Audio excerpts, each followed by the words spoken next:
Hello, hi everyone, and welcome to the third episode of Sugarcoat the podcast. I'm your host Hayaat, and today I have the lovely Jamelia, aka Jamelia Got The Juice, aka Juicy J, aka that motherfucking bitch. Period. All of that. So Jamelia, introduce yourself, tell the people then what you do, everything. Let's go. So hi guys, I'm Jamelia.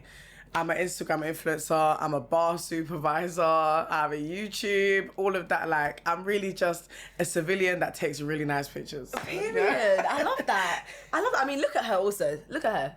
It's also add models to that. Oh, and model, sorry. Yeah.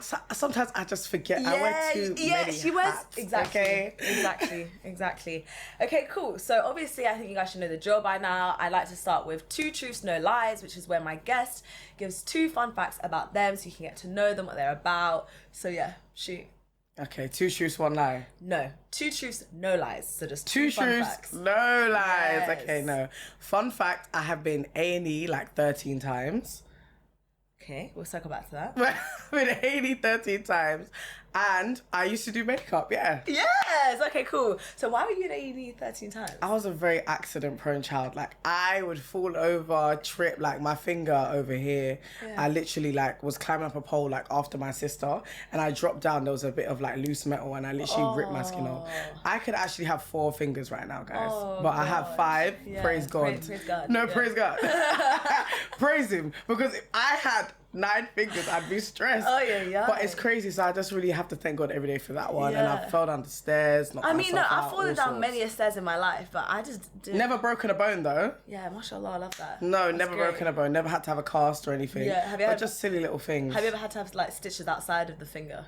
No. Okay, then that's pretty good. That's then. only one set of So stitches. what were my you whole going life. there for? I just always drop down. I always like hurt myself, sprain my ankle. I always do a mad thing. Like yeah, I always do a mad thing. Yeah. So it's just one of them ones where I just had to keep going A&E. Yeah, fair. But I'm a hypochondriac though. That's what we call it. Yeah. So like any minor inconvenience, I'll go to the hospital. I'll think I'm dying. Clearly. I will think I'm dying. And you know what it is though? The game is the game. I'd rather be safe. Then sorry. That is so true. I'm not trying to die, please. That is so true. I like living. Do you know what? We were talking about monkeypox before this. Guys, I'm scared. I'm actually fucking terrified. I literally said to Hayaat, if the monkeypox touches me, I'm done socially, mentally. After that, it's going to have to wipe me out, or I just can't get it. Oh God, please God, I can't take it. Just send the floods, because how can this? No, send the floods. Send it all. Someone was like, you shouldn't even be trying on clothes in the store. You should take them home, wash them. I was like, sorry, you mad? I can't now try on clothes because of do you this. get it? It's crazy. It's really. I haven't actually been in a changing room in a very long time. Yeah, me either. To be honest, I guess also because online shopping now. Do you know what I Online mean? shopping. It's like if I'm not online shopping, it's rare that I'll just like if I'm in like say like Croydon or whatever, if I'm in like wherever, I might pop into H&M just to see what's going on. Yeah. Or like pop into Primark. But my first thought is never anymore to just, I've just got money, let me just go shopping. Yeah, to be honest, actually, I think I'm more of a in-person shopper than an online shopper. I'm even capping. You seem like an in-person type of shopper, babe, though. I know you like going down little Oxford Street, you know. Yeah, I like a little Zara, whatever. It's just because with online shopping, things don't fit me well. So I bought all of this stuff, and also I'm very lazy when it comes to going to the post office. Like, going to the post office is my absolute nightmare, which is why I can't Depop or any of that stuff, because I hate it. Makes sense. So if it's coming to returning things, more time I won't, and then I'm just cash lost, you know? Cash loss. You might as well just go to the store. Yeah. Okay, so next we have to talk about Love Island. We haven't yet on this podcast proper. We've all been watching it. It's finishing on Monday, right? I know, thank God. Sorry. Thank God. This Yeah. season, they started it early and it has dragged. It dropped off so heavy. Do you know when it dropped off is when that Adam guy came in. And do you know what? He came in and he didn't collard the way he was supposed to collard. Exactly. Do you get it? Exactly. If you're going to come in as Adam Collard, Then what the fuck are you doing? then what are you doing? Nah, I wanted him to pissed. destroy Paige, I'm Gemma, actually and to pissed. destroy them all. I wanted him to destroy the whole cast. He throw India in there. Because why are you there? Like, I wanted him to shoot every one of them down. I legit didn't get. Even now, I'm like, why did you come back? Is it to like revamp your image? No, revamp Is his. it to try He's win? tired of being called a woman abuser. I've been deep in it. So he's come in, been the lovey-dovey guy, and revamped his image. But he's revamped his image with the wrong babe, because none of us like Paige. We liked her for 2 weeks, and then it's just been downhill from there. And I've only heard bad things. Yeah. I've only heard bad things because I was watching the other day. I can't remember his name. You know, black guy, and he does like, is it Capital Extra? Oh yeah. Yeah. So obviously now he does like his own like podcast interview, whatever. He interviewed Summer the other day. Oh yeah, I saw clips of that. And Summer was saying that basically they were all like broken off for lunch. Yeah. And then she went over to and then Paige went over to the boys, like she was in the kitchen or something. Yeah. And she heard them talking. And then she came back and she was whispering to Gemma saying, the boys were saying that I'm a 12 out of 10 and that Coco's a 5 out of 10. But obviously she's whispered into Thingy, but Summer's sitting right there. Actually, so Summer's Coco heard. spoke about that, so Summer heard, and obviously she's told Coco because Summer said like, that's my brethren, so at the end of the day, you're not going to chat bad about my brethren. Yeah. But even if they did say that though, any other normal woman, I'd be like, what the fuck you guys even talking about? Like, it's just like, that's dead. Like, stuff like that makes me feel sick. Like, I hate when men compare. But also, I hate it when birds are like, that's it. No, that's not cute either. Don't be happy to hear someone talk about someone like that. I'd be like, it's not on. Like, it's mad rude. Like, there's no need. All you guys are clapping. One of your boys had fucking shit stains in his pants, and you want to talk about the bitches in here. And it's crazy though, because the men this season aren't even the pengest men that have touched Love Island. And exactly. They're acting like brand new. The way they're trying to do... Bro, they're acting like it's just... Like, there are 10 Ovies and 10 Alex Bones in that. We'll bring those two back and I'll say, you know what? This is material. Even bringing Adam back. Isn't Adam like 45 now? No. So this is the thing. When he said he was 26, I said, what? I said 26. I said, what? I said 26. What? I said, who's 26? See, being wicked will age you. Do you see it? Do you see it there? Wicked. It will age you. He looks 45. I said, whose dad is this in the villa? Listen. And our Paige is with him. She's looking older. Is that weird? No, but someone else said that, and I said, you know what? Let me just shut up. And mind my business, because I'm thinking maybe it's just a lack of sunscreen. I'm just trying to be nice. But listen, it is what it is. But I think the reason why everyone's so bothered by Paige is the fake niceness that she's kind of showing in the thing. So like, it's like to the cameras, it's all like, oh, honey buns, whatever. And then you can see the eye rolls, you can see her cutting her eyes, you can see she's kikiing when Dami's basically saying I was running a mockery on India. What's that about, by the way? She's kikiing, but you were when Jax was crying your eyes out, there was snot coming. When Jax was destroying, Dami was absolutely encouraging him. Anyway, Dami and Paige's relationship. So no, this is it. Do you know how girl best friends get bad PR? That's the reason why. No, because honestly, I have so many like male friends that I'm so close to, and it's absolutely platonic. Like the loves of my life. Platonic. Absolutely, friendship, that's my soulmates. Dog. Like, that's my dog. That's my brother. Do you get it? But with that situation, it's given the way she's with her male friends. I would never be like that with my male friends. You see the difference of people. You're giving us a really bad rep. A really bad rep. Girl best friends are normal. Please. We're not all like that. Yeah. Please. We're not all like that. But yeah, I'm not even going to go into the other stuff of Love Island. Like, I feel like all the misogynistic stuff, we've seen all the threads. No, honestly, they've been ripping Ekin-Su to pieces. What is that? Like, the double standards have really been pissing me off. And then I think more so, the fact that the girls are, like, perpetuating that. So, like, Gemma, Paige, whatever, trying to gun for Ekin and be like, oh, she wants every... actually, I think it was just Gemma who said that, but it was like, oh, she wants every bombshell to turn her head or whatever. Okay, but when Tasha was doing it, you didn't say nothing. No, do you get? It's very selective, and it's very. And I keep saying this though. Even when Danica did bits with my guy, Billy was his name, innit? Yeah. So when she did bits with Billy, like, and she told Summer in India because she obviously felt comfortable, not the rest of them. And it was like they were all offended. But I get why she didn't tell them. Yeah, 100%. Very much Love Island this year. I've liked how there has been so much inclusivity. Just so I know that the other ethnic girls have other people, other black girls to be friends with. This has been the best black girl experience we've seen so far. So they actually 100%. Are at least comfortable with each other. So even if they not like just with themselves, they have somebody. It's not a single person being ostracized. Talk to. Do you know what I mean? But what the black people need to realize, guys, is like obviously you have to vote because evidently every time I'm seeing the black people in the bottom, it's because the white people are always going to vote for their people, even if they do like Damn It India, all of that. Like it's like I really still don't see Damn It India winning, and that's not because of their relationship, whatever. It's just there's always going to be more white people to vote. Realistically, I think it's going to be Twitter is serious. Ekin and Davide, Gemma and Luca, and then Andrew and Tasha. That's what I think. Just because I've seen like I think there's just too many ableist like biases going towards Tasha where people won't necessarily like vote for her. Do you know what I mean? Like I've seen like agreed. Yeah, I think not even because she's deaf, but I think people are holding her to a different standard, and like the jokes and things that I've seen have been a bit cruel and ableist. I'm like, I don't know if people are still like they're not giving her the grace that they should essentially. Do you know what I mean? But do you know what? Love Island, that's a whole nother story. We'll be here until dusk till dawn, whatever.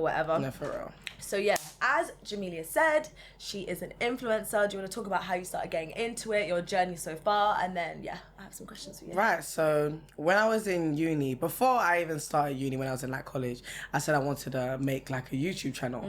But I never thought about actually doing it until I said I'm going to make it when I get to university. So I got to uni now, I said, yeah, I'm going to start this, YouTube channel. I started it off. It was doing well, just like bringing my uni friends on and stuff, like just promoting in my ACS group chat and stuff, like just stuff like that. Like tell people, I have a YouTube, follow me, whatever. Just light stuff, and it was real light. And then I took Instagram pictures and that, but I never took it seriously until the first lockdown when I saw influencing was really becoming a thing. Like I said, okay, like, let me see if I can do this. Because the girls are doing it, but let me see if I can do this. So the first lockdown, I just took all my pictures by myself. I uploaded every single day. I uploaded on YouTube every 2 days. I did makeup tutorials, pictures. I got my mum to take. That's why I love my mum so much. Like, my mum took so many pictures of me during the first lockdown. Like, she stood there for ages taking my pictures for me and stuff like that. So after that, it's like it started like becoming a thing. And then I have a friend, Chelsea. Shout out Chelsea. I got a friend Chelsea, and she was a Boohoo like Queens on Campus ambassador. I remember. So I said, yeah, cool. I'm gonna message her when the time comes around because let me see if I can actually get it. And you had a whole process, like a whole phone call, whatever. And then like I actually got it, like, and I was so shocked. Like I didn't tell anybody I was applying. Not my mom, not my cousins, my best friend, sister. Nobody knew. Like I said, I just got to do this, and then if I get it, I'll tell them. If I don't get it, I'll just keep it a secret forever. No, chance in the game. You know what I mean? So it's one of them ones now. I actually got it, and I said, oh my God, like, I'm like an ambassador for this big like brand. I thought now this is the time to really start taking it seriously. So from then I just started posting all my Boohoo content. Then Shein DM'd me and wanted me to be a student ambassador for them. Then I started posting for them as well, and then everything just started rolling in. I love that. Do you know what? I must say I have to give you your flowers because I feel like you're one of the first influencers I actually proper met. Like you were very intentional with it. Like this girl's work rate was crazy. I remember there was something that happened on Black Twitter in lockdown. I think the morning you had already posted, edited whatever video. I remember just seeing the comments. I think it even went viral. It did, and everyone it did. What was it about? It was basically about colorism and Black Twitter and colorism. Yes. And it went viral. And I was thinking, no, when did she have the time to record this? I think you also did a makeup tutorial of the look that she did. Like her work rate was impeccable. And another thing that I think I learned from you was self-promo. Like you were one of the first people I saw who was promoting themselves unapologetically. Like it sounds like I'm just licking her arsehole, but you actually have to give. I send it to everybody on my Snapchat list. Like, I would sit there. It takes like 25 minutes to do that. Honestly, and I respected that so much. Like I think before was so shy to post my work or be like like promoting myself. At this point, I was like, fuck it. Jamelia's doing it. Why not? I'll try to do it. And then after that, everyone was doing it. If we're being honest, like I'm telling you, everyone was doing it. Everyone kind of slept on Snapchat as a way of promo, and then Jamelia was doing it, and then now I was going ham. Like, and now everybody sends their stuff to each other. It's paid off, and her account has grown a lot. You actually have to pick up yourself. Honestly. I do. Honestly, so it was a rough road. It's crazy though because like I said by the end of the year this year, I set a goal that I want to be on 30K. Yeah, but now I'm on 27, and it's the middle of the year. Like I genuinely, I didn't even think that I could get this far. Like, I love that. I was fighting for my life for that 10K. Then I got the 10K. I said, okay, cool. And then it's like it was 10K really, was actually peak. 10K it was peak. Like I got it, and then it's like it was moving kind of slow. And then I posted like one picture that I had, just like a normal picture, and it's like it just shot up like by like 2,000 followers. I said, okay, cool. Then I started posting a bit more and more. And then now it's just coming in like water. It's crazy. Love that for you. I love that for you. And honestly, you deserve it. You honestly deserve it. Because also, I don't know many British plus size influencers anyway. Like, there's not that many. Outside of Queen Mojo, I don't really know anyone else. It's crazy though because until I went, because there's like Emma Tasmin and Antonia Jade, which I've actually met now. They're so lovely. It's so weird though because people that I've been following for years now look up to. Them. Like it's so weird. Like they follow me now and stuff like that. And it's like they actually see my work. They're like, yeah, like you are amazing. Like they'll go to me for inspo as well. Like, and I think that's crazy because I've looked up to them for so long. They were like the only two babes in the UK that I saw doing like hauls, and it wasn't granny clothes. Like they were doing like Boohoo hauls, PLT, ASOS. Like they are the reason I bought so much stuff back in the day. So like seeing them two as well, it's like I didn't realise until I went to the PLT plus size brunch. There are so many and they have so much followers. I'm talking like 100k, 200k, and I've never seen them in my life. Yeah, like, that's crazy. It's crazy. There's so many of them. But there's not a lot of black ones though. Yeah. There's low-key like 5 of us. But see, this is the thing. I think when you think about hypervisibility in general, like when people, to me, I think if you have like 25k plus, you're visible, at least to me. If you now think of that in the plus size sector and then black plus size people, I legit, as I said, I could only name 2 people. And do you, like, in my personal opinion, I feel like people do overlook the plus size sector in terms of fashion. Like, a lot of people shit on fast fashion, but then I'm always like, okay, in terms of high street stores, who's catering to the plus size girls? I'm finish my sentence and then sort that out. Yeah. Who's catering to the plus size girls outside of them? Do you know what I mean? So do you ever have people who try and like force a sustainability conversation onto you and try and make that your like fight? Yeah, 100%. 100%. Especially, I did fashion image making and styling in uni, right? My course and my leaders were very big on sustainability and like doing things to do with sustainability. Loads of our like modules were around that. They were asking me what I think is sustainable, stuff like that. But they were like, and how I work with like a lot of fast fashion brands because my teachers knew I was an influencer. But I was like, at the end of the day, slow fashion does not cater to big people. You go into the thrift store, if there's a large, it's been taken by a size small. And then they're going to revamp it. And they're going to revamp it like it's gone already. Yeah. Like, so I'm not going to go out my way to be the biggest world advocate of sustainability. I do believe we should be more sustainable as people. You know, our world is dying. I would like to see it out. Do you get it? But at the end of the day, if I'm wearing my pretty little thing, I'm not gonna even feel judged. I feel like until they start making in the conversation, until you're including me, please don't. Yeah, don't make it your fight. It's none of my business. And that's what I tell people all the time. If you're coming here for sustainability, please find someone else's page. Because I'm going to keep wearing fast fashion. I'm not gonna feel bad about it either. I think it's so selfish. Not selfish. I think it's wrong when people try and make it specifically plus size influencers thing. Because I'm like, you know damn well that these people do not have a lot of options. Do you know what I mean? But yeah. That's another thing. That's a whole other story for today. But actually, even with your degree of fashion image making, you were technically one of my first shoots. No, 100%. Yeah. I really did one of Hayaat's first ever shoots, and she looked good. We will find the pictures, but she looked amazing, guys. She did my makeup. Because I always told Hayaat, like, you need to take this modelling thing seriously. No, like, you and Chelsea actually did always say that. I've always said to her, you need to take this modelling thing seriously, this Instagram thing, whatever. Like, Hayaat is so gorgeous. Like, I'm not even licking her ass. Like, this is one of the baddest babes I've ever met in my life. And she deserves all the accolades. And when I saw her modelling thing actually like pick it up and she's modelling for all these people, like I can even cry. I'm so emotional. Stop it. We're not doing this today.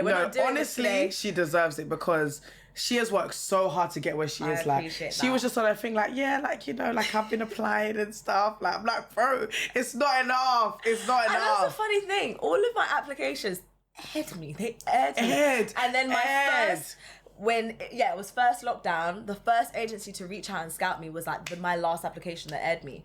And they signed me in legit like a day. I mean, they were not a good agency in the end, but still, I was like, oh, look at the chances. Like, you guys legit aired my thing. So, look at the actual chances. Yeah. It's crazy. Like, it's actually crazy. You're making me feel shy. You're a whole model now. Anyway. No, stop. Because you're actually a whole model now. Do you ever deep it? Anyway, we're moving swiftly on because she makes me feel shy. I have a question. Okay. Do you feel like since you started like building your Instagram, like becoming an influencer, all that type of stuff, people treat you differently in terms of how... Actually, yeah, answer that and then I'll see what you say. I would say yes and no.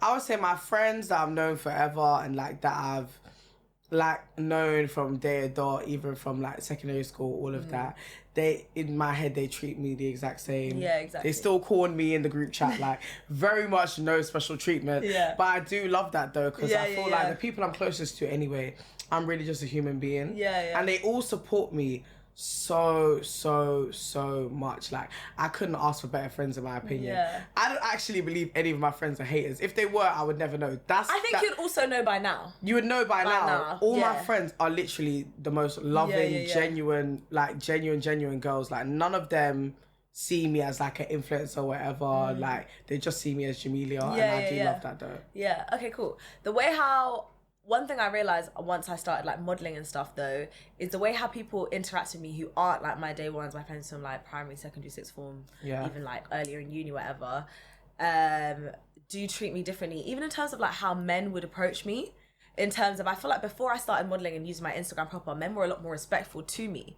But then after the fact, like they're a lot more blunt, a little less like courteous, a little less respectful. Like they're more, I don't know if you had a similar experience, but you're like more of a prize now instead of a person. Like they just want to kind of say that they like chat to you or whatever. They want to get clout off your name. Men are very, more than women, men love clout, they love influences, they love models, they love the feeling of being with a babe that has some sort of status. Nah, but do you know what? It's even in terms of like before, for example, if a guy is gonna be like, oh, do you want to come to this event or whatever, like bring your friends, hey, how you been, there's this going on, come.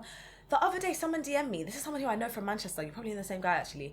He messaged me, he was like, Manny, Saturday, supercars come in, bring your girls. I was like, I would have said, I was like, are you mad? I was like, bring whose girls? My girls aren't coming out. But this is another thing actually, yeah. I'm not a pimp. Oh, men love to be like, bring your pen friends. Which pen friend is that? All of my friends are beautiful inside and out. Love that.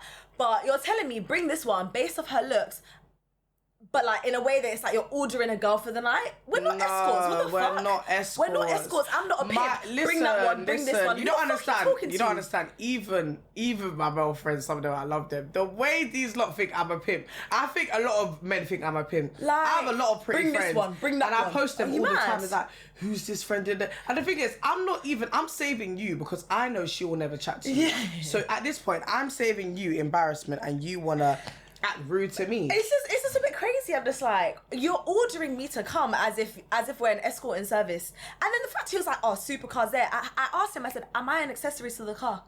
Why are you telling me this? Like, hello, where is your hello? Hi, Hayaat. How have you been? There's this. You haven't told me nothing about the event. I don't know what type of event. I don't know where it is. Is it a day I don't know party? what time. Is it night time? I don't know what type of music. I don't know what the dress code is. Is it a theme? You're just saying Manchester, Saturday, supercars. Also, because Lamborghini, I should now book a ticket. I don't even have a roll card. So I should now book a £100 ticket and then go to Manchester just to stand next to a Lamborghini like this. Are you mad? Are you paying me? Are you mad? Is it a modelling service? Like, find respect. No, at this point, if you want me to start bringing my friends places, I'm going to have to start charging. Since you think we're escorts, let's all get 100 each out of this. Like, what the fuck? It's really disrespectful. And the thing is though, and they think they're going to... No, the thing is what I think men are funny is because you think I'm going to bring my friend and then what do you think my friend's going to do? Like, what? They're going to sit there, sip bottles up. We're going to all go to our respective homes. If you thought we were all going to... What's the vibe? Like, what do you actually think this is? But this is the thing, you would never have tried to chat to me like that before. Ever. But you think that this shit will slide because of what?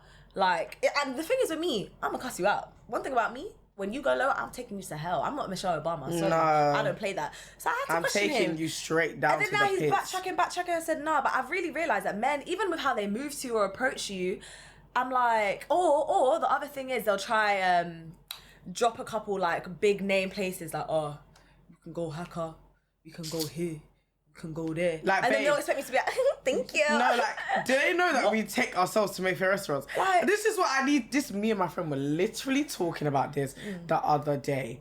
I think men in England have forgotten that women have jobs and we take ourselves to luxury dinners. I said, I've gone to my friend's birthday to Somerset Tweeger and spent my own £100. Exactly. And you think I'm going to be impressed by you buying me? Pause. What is another thing? They love the comment of, which sugar daddy took you there? Are you fucking scarred? Do they think I'm rotated onto work and pulling pipes for no reason? Have respect for me. Have some respect. But like, why do you think that these jokes can slide now? Just because of this, like, you now think, okay, cool, I'm some any next bird who's gonna be impressed by all of this shit, and who's like, what? Do you know what? They see you abroad and they're asking who's flown you out. Especially when you become an influencer, nobody believes you're even doing it for yourself. Who's flown you out? They think you're paying. Who you with? Like me, I just explain people like, oh yeah, like, oh, did you like did somebody pay for you to go? I paid out my own pocket, my own EasyJet flight, my own accommodation, my own spending money. I was on a family holiday to Dubai. I know, and people are thinking you're doing that potty. I said, God forbid, God forbid, God forbid. That is so God funny. Forbid, God have forbid. Respect and find shame. Because what people need to know about Hayaat is very much an international babe. If you see her on the strip or she's been flown out, she's flying herself out by herself, or she's with her family. Because that babe's family stays in Dubai, so I don't know who. Like, I don't know who they're trying to scorn. I don't know who they're trying to add in there. I actually had to pat a couple people like, who the fuck are you talking to? It's crazy, but do you know what? Obviously, there's like some bad PR with the influencers, the porta potty things, the finessing things, which even sidebar, one thing that does kind of bother me is a lot of like, not a lot, but I think being in the industry and seeing things a little bit more, I have seen a lot of girls hop online and be like, yeah, finesse and da-da-da-da-da. I think we need to kind of step back from the city girl things, kind of revert a little bit, take a couple steps back and maybe stop promoting it, because cool, you're shouting that you're finessing, but you're fucking for it. No, so it's not the same. It's not the same. Even Young Mami and JT said it's not the same. If you're fucking, you're not finessing. Just like Megan Thee Stallion said, stop calling him a pimp or a trick if he only buys you food. Like, that's not finessing. Stop it. Like, you finesse KFC. You can't say it's KFC. It's finessing. It's a £5 meal. But anyway, okay, my next question to you in the industry is, how do you navigate I guess meeting people, building relationships, whatever? Because in one of our, I think last week, we were talking about friendships in general, and we were saying that we don't want to navigate life having this massive wall up and kind of like thinking that everyone's an op, or having to doubt this person's intention, that person's intention. But unfortunately, I think being in the industry, meeting people, I'm kind of seeing that that's kind of how you have to navigate. So it's kind of a battle of like, do you go in treating it like work, very guarded, whatever, even though the nature of the job is very sociable, so you kind of can blur the lines, or what? Like, what is your approach to it? Especially because you kind of are a social butterfly. You very much have like that warm personality. So yeah. No, I feel like I have industry friends now. And I have like regular friends. With my industry friends, I still got love for them. I'm still very genuine with them, whatever. We still have chit chats about like personal life, but I wouldn't say I go too deep in. I wouldn't tell my deepest, darkest secrets. Yeah, 100%. But I would tell that to obviously my normal friends. But I feel like it's just knowing the boundaries. It's like asking them how their day is and knowing and have a little chit chat and catch up about life. But it's not a thing you're telling them all your business. I feel like at the end of the day, it is mixing business with pleasure, essentially. But it is very much business at the end of the day. Like, you very much have business relationships. You very much have things you need to talk to people about. Do you get what I'm saying? Very much, you could do a video of your friend, but if they say they're going to pay you, make sure you have that in writing, or you have a contract signed and stuff like that, because all now you can still be waiting for the money, and it's like, just because you made a verbal agreement doesn't mean it's set in stone. Do you know what? Okay, that's actually really funny, because do you like working with friends when it comes to that, like when money is involved? Because I am very I'm very wary of working with friends, just because I've seen with other people how money has fucked up their relationship. So it's very much like, if I'm starting something and I want to bring people in, I have to lay out the law, like, okay, what we saying about ownership, what we saying about funding it, what we saying about then splitting profit, if there is profit, all that type of stuff. So how do you approach that? Because it kind of is a bit informal in this industry, and people can end up getting twanged, do you know what I mean, and getting finessed. I feel like it's one of them ones. I feel like I could work with friends when it comes to money, but you just have to lay it out from the very, very beginning.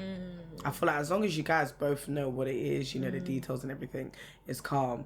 But also, I think discernment is so important. Like, you actually have to trust your gut when it comes to working with people, because I know these two girls who best friends for Lord knows how long, weird friendship or whatever, best friends nonetheless. They've started a business together. They had an argument. They've made up now. The other girl's still working on that product, and the other one doesn't know. So I'm like, when that comes out, that's long for you.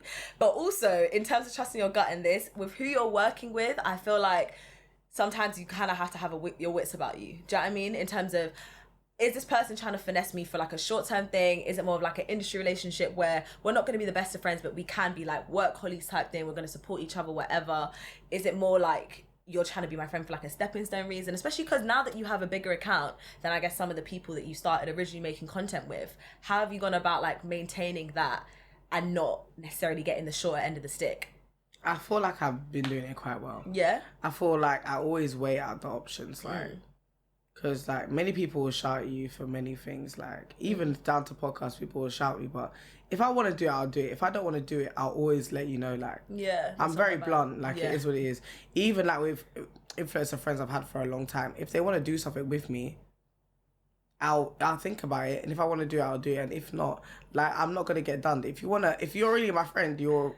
understand why if I want to do it, if I don't want to do it. Yeah. If you're offended, then I can't help you. Yeah. It is what it is. I'm one of those people. If you're offended, take it up with yourself because I don't care.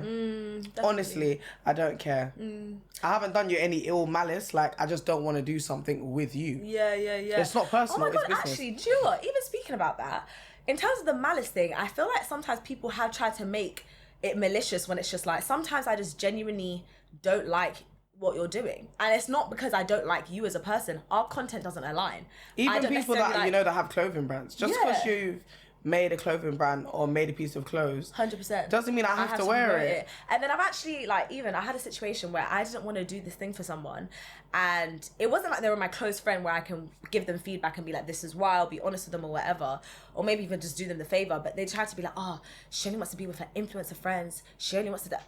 These times, I only had like 2 influencer friends. I'm like, why are you trying to project that onto me and then run around with this narrative? But also, because if you don't know us, it's so easy for people to hop onto that and then believe that. And then now it's, she's a clout chaser, or she's trying to use people as stepping stones or whatever. Do you know what I mean? No, very much that situation made me think like, people really try and misunderstand you. Because 9 times out of 10, I'm never even with my influencer friends. I'm right? with my regular You're with friends. your real friends. So I'm just like, it's crazy because people know the stereotype. It's so easy for them to say that and then it stick, and then now you're branded this big bad wolf. Do you know what I mean? So, yeah. I do agree with you though. But I feel like in terms of myself, you know what? I feel like I'm lucky in a sense where I'm very down to earth. And even though I have these followers now, even when I get more followers, I still go to the same APs with our friends, the same day parties, the same.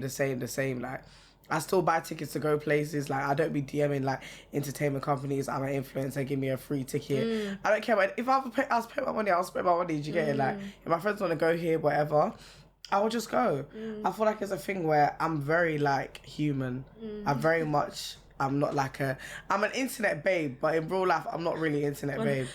It's like, you're not Beyonce. Do you know what I mean? I'm just a normal South London girl. Like, I honestly just like turning up and living life. Like. Listen, I'm an A girl forever. One thing about me, A.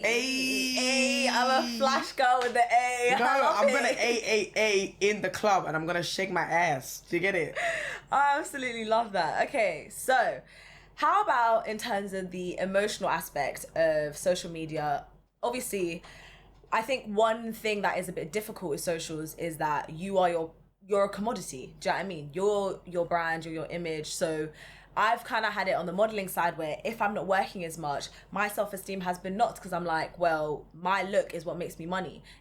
Like, it took me a while to kind of tell myself, okay, maybe your look isn't popular right now. Maybe these brands want this type of thing for now, whatever. You can kind of take it a bit personally and be like, okay, what am I doing that's not enough? Should I try this? Should I try that? And sometimes you can't actually try anything. It's just not your time or your season or whatever. So when it's something like influencing where you kind of are 24/7 working because you're replying to people, you're posting, you're reposting, you're doing comments, you're doing stories, you're reaching out to brands, whatever, how do you navigate the emotional side? Do you get anxious? Do you turn off? Like, yeah, things like that. I feel like I haven't turned off in a while, and I was talking to my mum about this.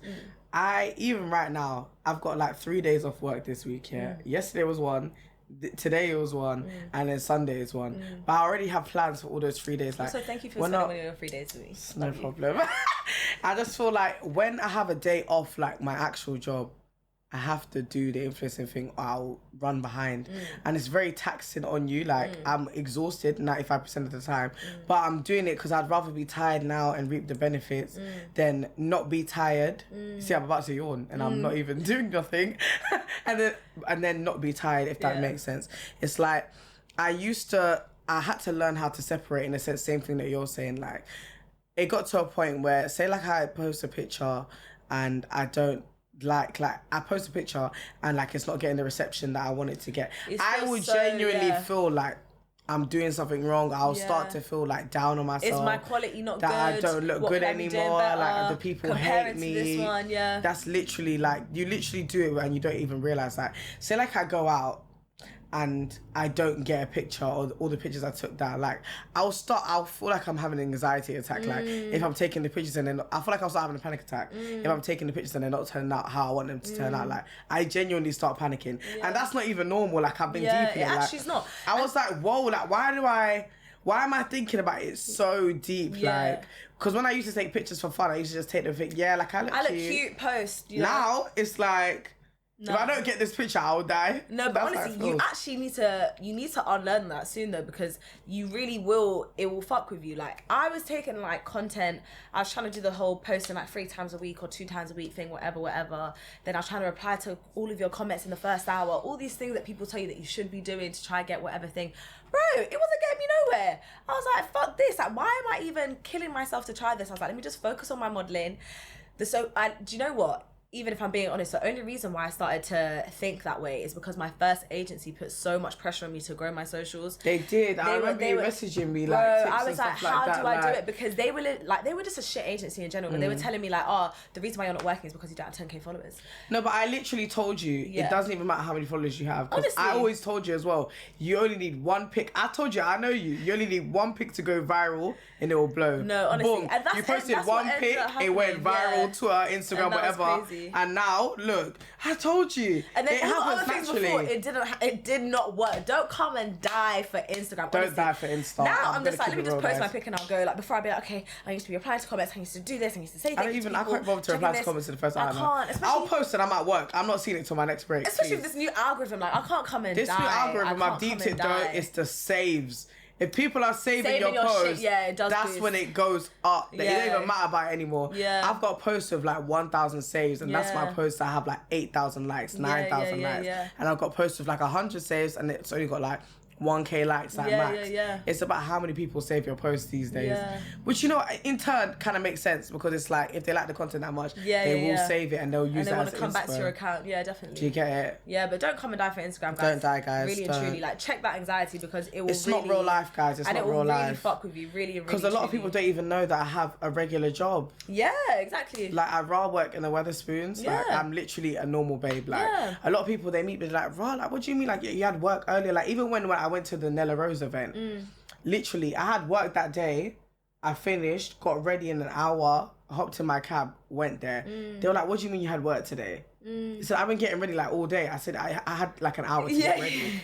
They're like, you've been at work all day. I said, yeah, I've been at work, darling. Like, but also like, I kind of hate those type of comments. Obviously it's not ill intended or whatever, but I kind of hate those type of comments, because it's like, it gives that whole idea that if you're creative, that's all you should be doing, and you have to expect it to blow up, as it's not worth your time. You know what I mean? Normalize getting your second and third job if your creative thing isn't banging the way you want it to at that moment, or if you're not able to live off it full time. Don't be daft and watch these people's lifestyles when really and truly they may have a couple side jobs, and that's perfectly fine. Like, you have to be realistic. And so many creators, I don't even know if I think one of them left, but even like Jamelia, Joe, and Kike as well. They're both teachers, but I think Jamelia left, but like they're teachers. Even Audrey, I absolutely love her from the Receipts podcast. She was in reception until last year, and I love that. She's like, I'm keeping my 9 to 5 until this point. Normalize doing that. Like, don't like feel the pressure to be like, oh, I've said that I'm this, I've said I'm an influencer, I've said I'm a model, so now that's my entire identity and that's all I should do. Because not everybody is capable to live off that. And then now you're going to be in porta potty situation just because you're trying to do image, because people are saying that that's how an influencer should live. I won't be down on the line. Me, I'll go to work, and then on my days off, I'll do what I have to do. Exactly. And I'm not ashamed of that at all. I tell people all the time, like, I'm one of those people, I don't even hide my real job. If you know I have a job, you know I have a job. If you don't know, you don't know. Like, everybody knows if you're in my crib, I'll be snapping my job all the time. Mate, I'll be at work 24/7. Even me, like when I have this receptionist thing that's like a 0 hour, if modelling is quiet and I'm not working, best believe I'm going to wake up and I'm going to go there and I'm going to be posted up and making my little TikToks from the desk like, yeah, this is what's happening, because who am I? Like, everyone needs to be making their money at the end of the day, and I just don't feel like people should like project that whole thing of like, oh, surely this should be all you're doing. Like, are you not successful because you're not doing that full time? Like, no, be smart about it. Please. Be smart about it. Be smart, honestly. Definitely. Money off a met, guys. Honestly. Don't go broke for this instant. But even, no, do you know what? I feel like irresponsibility in general is being normalized on social media. Like, I've been on TikTok recently. I love that app because, especially now that Insta's pissing me off, I'm just like, let me just be on TikTok. Honestly. Hayaat is a TikTok creator. I'm not even a TikToker like that. I'm not even a TikToker. I just enjoy it. Do you know what I mean? So I'm like, I don't care if my thing gets 3 likes. I just like it. The people are so nice. The content's interesting. Like, I have a fun time there, so I just use that more. But one thing I realised in the uni season, bare people were hopping on and being like, oh yeah, my dissertation's due, but I'm in Ibiza. And everyone's there like, yeah, same, yeah, in the comments. Please, irresponsibility is being normalised. No, honestly, don't be irresponsible. It's like in school where your mum or whatever be like, oh, your friend's not revising, but they're saying they're not revising, but really and truly they're revising, they have tutors, It's the same thing. Please do not listen to these people who are doing up. Like, oh yeah, I ain't even done that assignment still. You get there, you're asking them, the teacher say, oh yeah, they've been done. Please. I saw it so much in uni season when people are like, oh, my dissertation's due, but I'm doing this, I'm doing that. No, because even your dissertation, I wrote and researched my dissertation in 24 hours, the whole 6K. Writ and researched in 24 hours. And that was the worst 24 hours I've ever experienced in my whole entire life. No, do you mean... That was crazy, and I would not recommend. I did. It's crazy though because I got a 2-2, but and I wasn't that far for 2-1, which is insane to me. If you did 48 hours, if I did 4 or 5 weeks, I would have got a first class in that dissertation. But you know what? Even with me, I left mine so late. I think in the last month, that's when I started. And then I had like 2 weeks until my original deadline, bro. The way I was writing emails to the welfare officers, I even got an extension, and then the day before the extension was done, that's when I started. I think I got an extension that ended up extending mine by like 2-3 weeks because I was like, guys, if you don't give me this extension, I'm not going to be here. I said, come, give me the extension. No, please. I was in the library. It was even Ramadan. I was in the library 24s, crying and throwing up in bed. My mom would FaceTime me. I'm like, I can't. Like, ugly snot. It was disgusting. Depression, for real. It was, I've never seen depression like that before. It was so bad. We praise God. It's in the back. It's in the back of our minds. We moved on.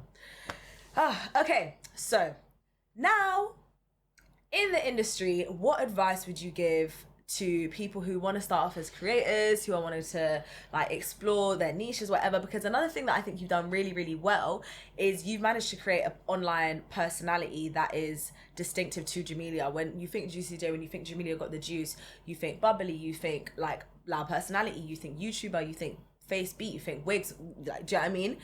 I think you have managed to separate yourself from the average, like, I want to say this in a way that's like not shady, like kind of my persona is just bad bitch. Yeah. And it's just speaking in American accents and that's it. Do you know what I mean? It's just, I'm a bad bitch or being a bad beat, but I know nothing about your personality. Do you know what I mean? What advice would you give? I would say just be true to who you are and be true to yourself. Me, I know my personality. I know who I am. I know what I like. I know what I don't like. If you're not sure of yourself, you will always have an identity crisis. Yeah. We'll look at other girls online and see their personas and take on, you know, the Ari, the Jada Waders, like Ari and Jada Wader for a reason. Yeah. You are in Northwest London. Yeah. Why do you think you're Jada Wader? You're in South Norwood. No, honestly, okay. You're in Hackney. It's okay. Know yourself. You're in Dagenham. That's why just be a normal babe. Be who you are and be from where you're from. Do you know what? Okay, so now I have a question. Have you ever had like that personality, like, because you are very self-assured, have you ever had a point where you haven't been that way? Because for me personally, a lot of people are like, oh, you come across really confident, I'm like, in reality, like, it took me, like, I feel like last year I had my identity crisis while the whole dissertation uni thing was happening. I was deep in my life, bro.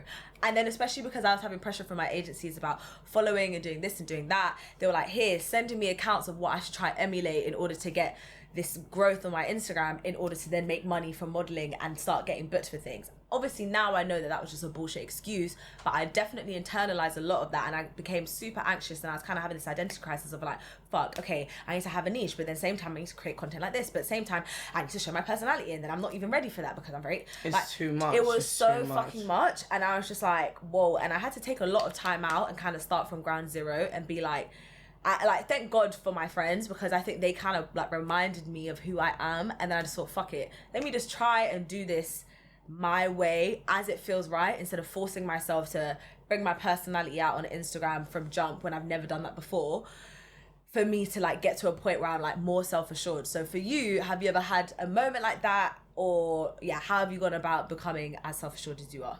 I feel like back in the day, obviously growing up and being big is like very long. It's like extreme character building.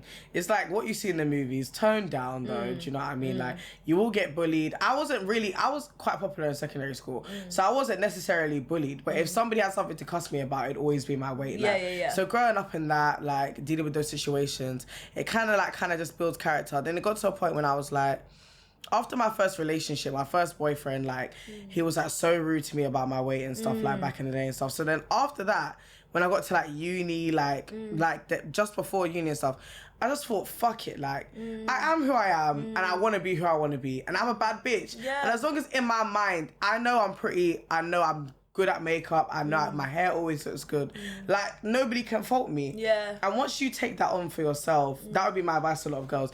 Just tell yourself, every morning wake up and tell yourself, you are gorgeous, you're amazing, and just tell yourself that you are the baddest bitch, literally. Yeah, because there's nothing else you can do in life except be yourself. I hear it. You can't change. I'm not even like a morning affirmations person, but for me, it was more like, I would be so anxious that, oh my God, am I being really cringe? Am I being really embarrassing? Do I look disingenuous? Do I look a bit self-righteous? I was like, do you know what? Fuck this. I can be moist, I can be this, but I'm also intelligent. I'm also compassionate. I'm also this, I'm also that. So those affirmations kind of came to a point where I was sick of beating myself up, and I was like, stand the fuck up. Like, who are you to be letting... Stand up! Like, the fuck? You're gonna let people style you. It's no one styling me, but like, why are you anticipating that type of shit? Do you know what I mean? I feel like that, however it comes about, you have to affirm yourself. Because you'll get lost in the sauce. You'll absolutely get lost in the sauce. You will. And you'll get all these messagings about how you should be online, what you should do, all these faux pas, all these rules. Learn them to an extent, but don't let them rule you. What is it? Yeah, run things, not run, whatever. I'm not Jamaican. You are. That's our I run things don't run me. Exactly. Right. See? Cool. Do you ever feel tokenized because you are a plus size, dark skin, like model and influencer? 100%. But I've learnt to use it to my advantage. Thank you. One thing about being like a token, whatever, you have to realize is these brands need your one piece of representation way more than you even need their business. Yeah. At the end of the day, I'm a plus size influencer and I'm black. There's a lot of plus size influencers, but a lot of them are white. Yeah. So if they can say they're being inclusive and including a black influencer on their roster and stuff, if they can check a box, they will. And if you want to use me to check that box and check my bank account, I'm going to be there. Yeah. As long as you utilize it where you're using these brands to elevate yourself as well, I see no issue with it, honestly. 100%. Honestly. But do you ever get annoyed by it? Has it ever like been an issue for you? Or no? I wouldn't really say it's been an issue for me, and nobody's ever made me feel like I'm there because I'm the black one. Yeah, good. So I could imagine in modelling very different though. Very much there to be a sassy black babe. Oh, I feel like... actually, okay, yeah. Because I was going to say, in terms of like modelling, in terms of shoots, not really. I guess the only examples I have is maybe when like you can tell they haven't really put energy into giving you the same treatment as the other models. So in terms of hair and makeup, you're having to kind of bring your own stuff, whereas they're gonna have people on set. Leomi Anderson speaks about that a lot, but I think that's like a downside where it's a bit like, I know that I'm here to book a job and you believe in my talent, but at the same time, you're not taking the steps to accommodate me the same way that you would someone else. Do you know what I mean? Agreed. But I have found that in like, let's say commercial stuff, the sassy black tro, ooh, it'd be coming out. And they say it indirectly, and I'm just like, do you know what? That's not even who I am. It's not That's not even who you are as a person. You're just black. Like, honestly, I'm tired of people thinking that black women are one way. Like, black women are so different from each other. Thing, though. Even you could be friends. Even all my friends are black. Yeah. I'm very much different. Even me and Hayaat. Yeah, we're very different. Yeah. As much as we are friends, as much as whatever, we have very different personalities. True. Yeah. Like, but yeah, I do feel like people do think black people are monolith, but even when it's on social media, actually, I have found that like people kind of like because they do see black women as a monolith, the type of content that does do better is a specific type of content, as opposed to maybe like an indie. I feel like there's two contents that do really well, and that's maybe like the I don't know how to describe this, like nose piercing, indie, tattoos, maybe dreads, like yes, spiritual. Erykah Badu babes versus bad bitch vibes versus the JT babes or the Jada Wader babes. You know what I mean? The there's like only two type of black women that will let you be on the internet. Exactly. Being both, they're not really on it like that. Like they're not really on it like they don't want us to be commercial. But me, I personally want to get to a point where sorry, my eyes itching to death. It's sorry. okay. Jesus Christ. What's in my eye? Sorry. It's okay. What the fuck? Okay, I'm back. Yeah. No, so obviously I feel like there's only them kind of babes that they let you be. But me personally, two people that I really aspire to be is like Yvonne Victoria and Only Bells.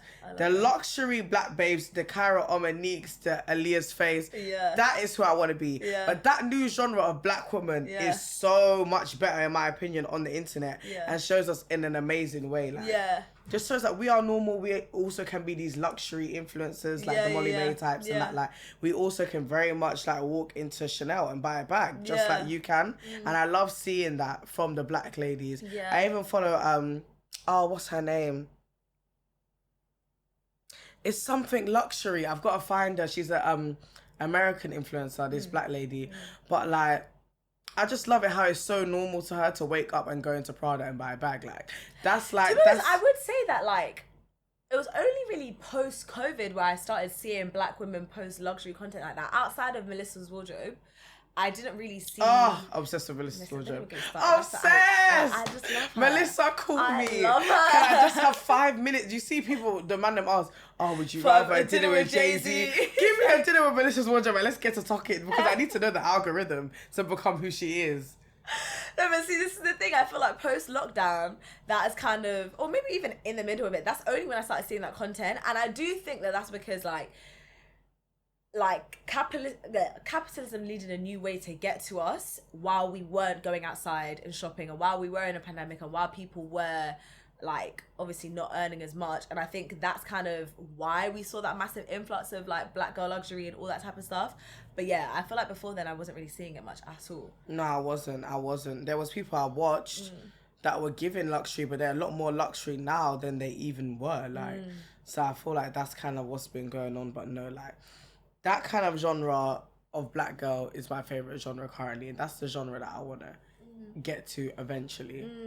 To be honest, do you feel like you kind of have to like play the game and choose one of these aesthetics that the internet, I guess, likes to see or wants you to be to grow and then pivot? Or do you just think people should just do whatever from the jump? I feel like do whatever from the jump if it's you, but at the same time, kind of know your audience and what they kind of are coming to you for. Like, some people I go to for the luxury side. Some people I follow for the bad bitch side.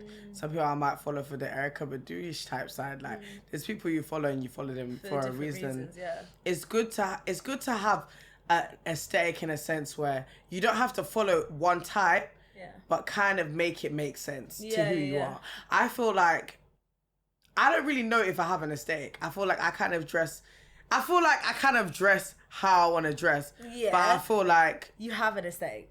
I feel like all the outfits always bang. Yeah. The outfits will always bang. Yeah. But I feel like sometimes I do streetwear, but I'm more of a chic nighttime nightwear kind of babe. Like, I'll do a little daytime vibe, but even the daytime is not that streetwear. Like, I'm very much girly. I would say my aesthetic is very girly. I'm not really I can't really pull off, like, some girls like do the streetwear thing and that, the cargo babes and that. Good for them, but I would look silly. It's not who I am. Like, people will look at me and think like she's not really that. I don't think she's trying to be, but this ain't her. Like, the outfits ain't giving. Yeah, to be honest, I feel like I don't really pay much mind to aesthetics. Like, I feel like I'm more of a makeup person than like a fashion whatever person in general. So that I'm just like, I'll just wear what I wear. I have not much to add to that. You very much have become a skincare connoisseur for the girlies on TikTok. Listen, I suffered in lockdown. No, the skin has revived. Like, it has revived. Amen. People should know it's revived. It's become, it's a wow. Thank you. Okay. So I like to wrap up every episode with either a never that deep or the hard way. So the hard way is kind of a whole play on words with the whole like sheep shepherd, whatever, but it's also for something that you've done the hard way that has benefited you in your journey, in your career. It could be emotionally, it could be physically, it could be professionally, romantically, in anything it's related to you. And then the never that deep is something that maybe you used to overthink, cringe about, like kind of put your mind on like overdrive mode about, and then you kind of just thought that wasn't that deep. Yeah. I feel like the never that deep, I feel like people should know that it's actually never that deep whether or not people actually like your content. If you like it, then post it. Don't overthink it. I used to do that all the time. Like, overthink to death, think, no, this isn't good enough. I'm not good enough. It's not. Also, if you enough, start catering, if you start changing your content according to your audience, then how can you be an influencer? Because they're telling you what to do. Because sorry, this is a side thing, and then I'll stop talking because I keep talking over you. Do you know the King Kylie era? Yes. I was watching this TikTok about how it shouldn't be revived because she's like, oh guys, what product should I do? King Kylie era was banging, not only just because she had all of her black friends who were influencing her and she was kind of emulating that, and she was kind of one of the first people to do that so publicly or like so obviously, but also she was allegedly setting the trends then. Over the years, we've seen her become like kind of more of like a basic IG model where it's like you're taking feedback from other people for what to create. So that's why it's not banging. But yeah, sorry, continue. No, agreed. I feel like you have to do it to do what you are. I feel like I'll always post something, and whether or not people like it, it's actually none of my business. If I like it, I'm gonna post it. You don't like my aesthetic?